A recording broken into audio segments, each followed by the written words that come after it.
हम किसी से कम नहीं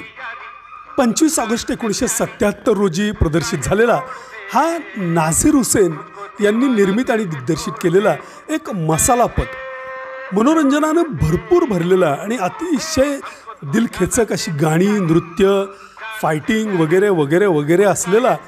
हा सुंदर असा त्यावेळी भरपूर चाललेला म्हणजे बॉक्स ऑफिसवर 1977 साली हा चित्रपट तिसऱ्या क्रमांकावर होता आणि मोहम्मद रफी यांना या चित्रपटासाठी एकमेव त्यांचा राष्ट्रीय पुरस्कार मिळाला. रफी यांच्या आवाजातलं क्या हुआ तेरा वादा हे गाणं आजही रसिकांच्या मनामध्ये कोरले गेलेलं आहे. आर डी बर्मन यांचं दिलखेचक असं संगीत आणि अमजद खान यांनी साकारलेला खलनायक त्याचप्रमाणे ऋषी कपूर तारिक शहा आणि काजोल यांची प्रेमाची केमिस्ट्री या सगळ्यामुळं चित्रपट अतिशय मनोरंजक बनला.